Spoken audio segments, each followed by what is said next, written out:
Neymar junior പരിക്കിൽ നിന്നും പൂർണ്ണമായി മുക്തനായി എന്നുള്ള റിപ്പോർട്ടുകളൊക്കെയാണ് ഇപ്പോൾ റീസെൻ്റിൽ അൽ ഹിലാലിൻ്റെ കോച്ച് പുറത്തുവിട്ടിട്ടുള്ളത്.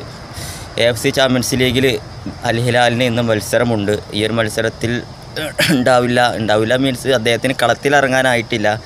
കുറച്ചും കൂടി ഫിറ്റ്നസ്സുമായി ബന്ധപ്പെട്ടുള്ള ട്രെയിനിങ്ങുകളും കാര്യങ്ങളൊക്കെ ഉണ്ട്. അതിനുശേഷം അദ്ദേഹം പൂർണ്ണമുക്തനായിട്ട് കളത്തിലേക്ക് തിരിച്ചെത്തുമെന്നാണ് അൽ ഹിലാൽ കോച്ച് അറിയിച്ചിട്ടുള്ളത്. അദ്ദേഹം ഇപ്പോൾ കുറച്ച് മുന്നേ തന്നെയാണ് വന്നുകൊണ്ട് മാധ്യമങ്ങളോട് പറഞ്ഞത് നെയ്മർ ജൂനിയർ കളത്തിലിറങ്ങാൻ. നമ്മളൊക്കെ അറിയുമ്പോൾ അടുത്ത ഈ ഒരു മാസത്തിൽ നടക്കുന്ന ബ്രസീലിൻ്റെ പെറു ചിലിയുമായി വരുന്ന മത്സരങ്ങളിൽ നെയ്മർ ജൂനിയർ ബ്രസീലിൻ്റെ സ്ക്വാഡിൽ ഉണ്ടാവുമെന്ന് പ്രതീക്ഷിച്ചിരിക്കുകയാണ്. കാരണം ബ്രസീലിൻ്റെ ഫാൻസിനെ സംബന്ധിച്ചിടത്തോളം നെയ്മർ ഇല്ലാതെ ഇപ്പോഴത്തെ സാഹചര്യത്തിൽ ബ്രസീലിൻ്റെ മത്സരം പോലും കാണാൻ പറ്റാത്ത അവസ്ഥയിലെത്തിക്കും. അപ്പോൾ അങ്ങനെ വെച്ച് നോക്കുമ്പോൾ നെയ്മറിനെ അത്രയും പ്രതീക്ഷിച്ചുകൊണ്ടിരിക്കുകയാണ് അദ്ദേഹം കളത്തിലേക്ക് തിരിച്ചു വരുന്നത്.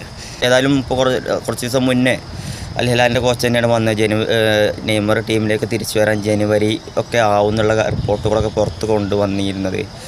അപ്പോൾ ഫാൻസും കാര്യങ്ങളൊക്കെ ഒന്നും കൂടിയും ഇതായി നിൽക്കുന്നു. കാരണം ബ്രസീലിൻ്റെ അവസ്ഥ അറിയുമ്പോൾ വേൾഡ് കപ്പ് ക്വാളിഫിക്കേഷൻ്റെ കാര്യത്തിലൊക്കെ വളരെ മോശമായിട്ടുള്ള പെർഫോമൻസാണ് ബ്രസീലിൻ്റെ ഭാഗത്തു നിന്ന് ഉണ്ടാകുന്നത്.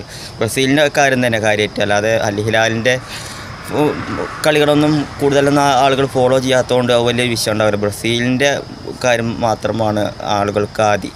അപ്പോൾ ഏതായാലും അദ്ദേഹം പൂർണ്ണമുക്തനായിട്ടുണ്ട് എന്നുള്ള കാര്യങ്ങളൊക്കെ ഇപ്പോൾ നെയ്മർ തന്നെ സോഷ്യൽ മീഡിയയിലൊക്കെ കണ്ടിന്യൂസ് ആയിട്ട് അദ്ദേഹത്തിൻ്റെ ഫിറ്റ്നസിൻ്റെ ട്രെയിനിങ് കാര്യങ്ങൾ, അതുപോലെ പരിശീലന സെക്ഷനുകൾ കാര്യങ്ങളൊക്കെ ഫോട്ടോസൊക്കെ ഷെയർ ചെയ്യലുണ്ട്. ജനുവരിയിലേക്ക് തിരിച്ചു വരാനുള്ള ഒരുക്കങ്ങളായിരിക്കാം എന്ന് കരുതാം. ജനുവരിയിൽ എന്തായാലും നമുക്ക് പ്രതീക്ഷിക്കാം. ഇപ്പോൾ കോച്ചിൻ്റെ സംസാരങ്ങളൊക്കെ കേട്ടിട്ട് അദ്ദേഹം പക്ക ഒരു മെൻ്റലിയും ഫിറ്റ്നസ്സും കാര്യങ്ങളൊക്കെ സെറ്റാക്കിയിട്ട് ടീമിലേക്ക് താമസിയാതെ തിരിച്ചെത്തുമെന്ന് നമുക്ക് പ്രതീക്ഷിക്കാം.